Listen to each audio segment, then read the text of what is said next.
China ప్రపంచంలోనే రెండవ అతిపెద్ద ఆర్థిక వ్యవస్థ. మొదటి స్థానం కోసం అమెరికాతోనే ఢీ అంటే ఢీ అంటున్న దేశం. ప్రపంచ గ్రోత్ ఇంజిన్గా ఇమేజ్. కానీ అదంతా గతం.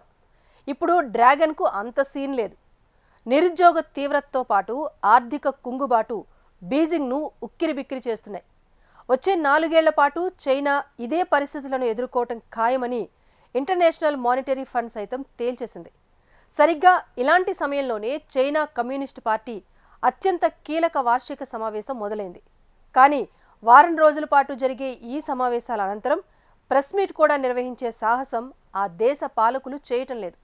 అందుకే ఈ వ్యవహారం వరల్డ్ మోస్ట్ బర్నింగ్ ఇష్యూగా మారింది. ఇందుకు డ్రాగన్ కంట్రీలో అసలేం జరుగుతోంది? ఎన్పిసి వార్షిక సమావేశాల ఎజెండా ఏంటి? దేశ ఆర్థిక పరిస్థితులు వివరించడానికి ఎందుకు వెనకడుగు వేస్తున్నారు?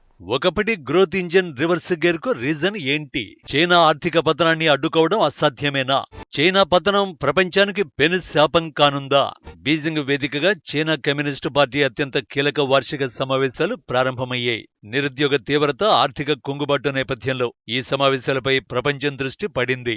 రానున్న కాలంలో చైనా అనుసరించాల్సిన ఆర్థిక విధానాలను ఈ భేటీలో చర్చిస్తున్నారు. జిన్పింగ్ సహా దాదాపు 2000 మంది కీలక నేతలు హాజరైన ఈ సమావేశాలు మార్చి 11 వరకు కంటిన్యూ అవుతాయి. సాధారణంగా ఈ సమావేశాల చివరి రోజు దేశ premier Li Keqiang press meet నిర్వహిస్తారు. ఆ ప్రెస్ మీట్ లో దేశ పరిస్థితులను, ఎదుర్కోబోయే సవాళ్లను వివరిస్తారు. కానీ ఈసారి మాత్రం అలా జరగదని అధికారిక ప్రకటన వచ్చింది. అంటే గడిచిన 10 ఏళ్లలో తొలిసారి ప్రెస్ మీట్ నిర్వహించకుండానే సమావేశాలు ముగుస్తాయన్నమాట. అలా ఎందుకంటే ఆ దేశ పాలకుల దగ్గర చాలా ప్రశ్నలకు సమాధానాలు లేవు కాబట్టి. చైనా కమ్యూనిస్టు పార్టీ అత్యంత కీలక వార్షిక సమావేశాల ప్రారంభానికి ముందు సిసిపి ప్రతినిధి జెయ్యి కీలక వ్యాఖ్యలు చేశారు.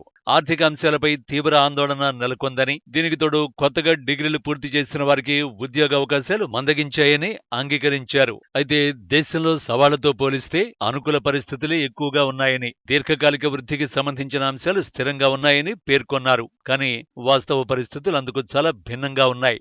రీసెంట్ గా ఇంటర్నేషనల్ మానిటరీ ఫండ్ చైనా ఆర్థిక పరిస్థితులపై సంచలన వ్యాఖ్యలు చేసింది. ఆ దేశ ఆర్థిక పరిస్థితులు ఏం బాలేవని, వచ్చే 4 ఏళ్లలో మరింత పతనం కావచ్చని వెల్లడించింది. ఎవరు ఊహించని స్థాయిలో చైనా జీడీపీ పడిపోతోంది. వృద్ధుల జనాభా విపరీతంగా పెరిగిపోతోంది. పనిచేసే వాళ్ల సంఖ్య తగ్గిపోతోంది. నిరుద్యోగుల సంఖ్య పెరుగుతోంది. మరో ఏడాది కాలంలో ఆర్థిక వృద్ధి రేటు 4.6% మేర పడిపోతుందని ఐఎంఎఫ్ అంచనా వేసిందంటే అక్కడి పరిస్థితులు ఎలా ఉన్నాయో అర్థం చేసుకోవచ్చు. నిజానికి చైనా రెండో అతి పెద్ద ఆర్థిక వ్యవస్థగా ఎదగడంలో కీలక పాత్ర పోషించిన ప్రాపర్టీ మార్కెట్ అస్తవ్యస్తమైంది. చైనా జీడీపీలో 25% వాటా ప్రాపర్టీ మార్కెట్దే. అలాంటి కీలకమైన రంగమే దెబ్బతింది. $1 బిలియన్ అప్పులో కూరుకుపోవడంతో రియల్ ఎస్టేట్ రంగంలో పెట్టుబడులు కనీసం 30-60% మేర పడిపోతాయని అంచనా వేస్తున్నారు. ఫలితంగా ఇప్పట్లో చైనా కోలుకుంటుందన్న ఆశే లేకుండా పోయింది. అసలు ప్రపంచ చరిత్రలో ఓ దేశ ఎకానమీ ఇంత వేగంగా ఎదిగింది ఎప్పుడూ లేదు. ఆ దేశ ఆర్థిక వ్యవస్థ గురించి ప్రస్తావన వస్తే చైనాలో జరిగిన విప్లవాత్మక మార్పులపై చర్చ జరిగేది. 1979 వరకు అంతంత మాత్రంగా ఉన్న చైనా ఎకానమీ ఆ తర్వాతే ఒక్కసారిగా మారిపోయింది. ఆ స్థాయిలో సంస్కరణలు తీసుకొచ్చారు. వాణిజ్యంలో అగ్రస్థానానికి ఎదిగింది. ఇంత చరిత్ర ఉన్న ఆర్థిక వ్యవస్థ నెలచూపులు చూస్తూ ఉండడం వల్ల అంతర్జాతీయంగా చర్చ జరుగుతోంది. పైగా ఈ ఎఫెక్ట్ మరికొన్ని దేశాలపైన పడటం ఖాయంగా కనిపిస్తోంది. మరోవైపు చైనాలో ఇప్పటికే పలు వస్తువుల ధరలు పడిపోతున్నాయి. డిమాండ్ కూడా తగ్గిపోతోంది. అందుకే చైనాకి ఎగుమతులు చేస్తున్న దేశాలన్నీ ఇప్పుడు ఇబ్బందులు పడాల్సిన పరిస్థితులు ఎదురయ్యాయి. ఎగుమతుల నుంచి వచ్చే ఆదాయం తగ్గుతోంది. అటు బంగ్లాదేశ్ సైతం చైనా ఆర్థిక వ్యవస్థను చూసి కంగారు పడుతోంది. ఇండస్ట్రియల్ ముడిసరుకులను ఎక్కువ మొత్తంలో చైనా నుంచి దిగుమతి చేసుకుంటోంది బంగ్లాదేశ్. ఇప్పుడు చైనా ఆ మెటీరియల్స్ ఉత్పత్తిని తగ్గిస్తే బంగ్లాదేశ్ కి తిప్పలు తప్పవు. కేవలం వస్తు వాణిజ్యమే కాదు, చైనీస్ టెక్నాలజీని నమ్ముకున్న ఇతర దేశాలపైన ఈ ప్రభావం స్పష్టంగా కనిపిస్తుంది. కొంతమంది ఎక్స్పర్ట్స్ చెబుతున్న లెక్కల ప్రకారం 150 దేశాలు సమస్యలు ఎదుర్కోక తప్పదు. చైనా కరెన్సీ, టెక్నాలజీతో బ్రిడ్జిలు, ఎయిర్పోర్ట్లు, రోడ్లు నిర్మించుకున్న దేశాలు ఇబ్బంది పడే అవకాశం ఉంది. ఇక చైనాకి పశ్చిమ దేశాలతో ఉన్న విభేదాలు సవాలుగా మారుతున్నాయి. ఆసియా దేశాలు చైనా ఆర్థిక వ్యవస్థని ఎప్పటికప్పుడు పరిశీలిస్తున్నాయి. ఆ మేరకు తమ జీడీపీ అంచనాలను మార్చుకుంటున్నాయి. జపాన్ నుంచి భారీ మొత్తంలో కార్లు, ఎలక్ట్రానిక్ చిప్స్ ని దిగుమతి చేసుకుంటోంది చైనా.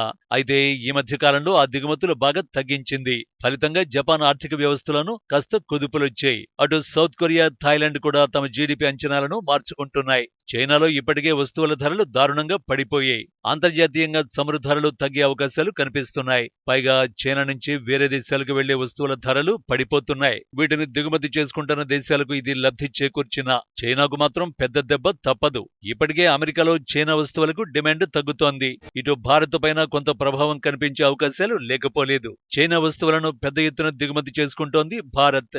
గతంతో పోల్చుకుంటే కాస్త తగ్గినప్పటికీ చాలా వస్తువులు ఆ దేశం నుంచే దిగుమతవుతున్నాయి. ఆటోమొబైల్ విడిభాగాలు, ఎలక్ట్రానిక్ పరికరాలు, టెక్స్టైల్స్, కెమికల్స్ దిగుమతులపై ప్రభావం పడుతుంది. అయితే ప్రస్తుత పరిణామాలతో చైనా వస్తువుల ధరలు ఇంకా పడిపోతే ఆ మేరకు ఇండియన్ మార్కెట్లో సమస్యలు రాక తప్పదు. ఆర్థిక వృద్ధి రేటుపై తప్పకుండా ప్రభావం చూపిస్తుందని నిపుణులు చెబుతున్నారు. కేంద్ర సర్కారు ఇప్పటికైనా చైనా నుంచి దిగుమతులు తగ్గించేందుకు భారీగా దిగుమతి సుంకం విధిస్తోంది. ఇప్పుడు ఆ డిమాండ్ కూడా పడిపోతే చైనా వస్తువులపై ఆధారపడిన పరిశ్రమలు దెబ్బతినే ఛాన్స్ ఉంటుంది. ఇప్పటికిప్పుడు విధానాల్లో సంస్కరణలు తీసుకురాకపోతే చైనా ఇంకా పతనాన్ని చూడాల్సి వస్తుందని IMF హెచ్చరించింది. మొత్తంగా చైనా ఆర్థిక పతనం ఆ దేశానికే పరిమితమయ్యే పరిస్థితులు కనిపించడం లేదు. అందుకే ఇంతటి కీలక సమావేశాలు జరుగుతున్నప్పటికీ వాటి నిర్ణయాలను బయటకు చెప్పే సాహసం చేయడం లేనట్టే కనిపిస్తోంది. ఏది ఏమైనా ప్రపంచంలోనే అత్యంత వేగంగా రెండవ అతి పెద్ద ఆర్థిక వ్యవస్థగా ఎదిగిన డ్రాగన్ కథ క్లైమాక్స్ కు చేరినట్టే కనిపిస్తోంది.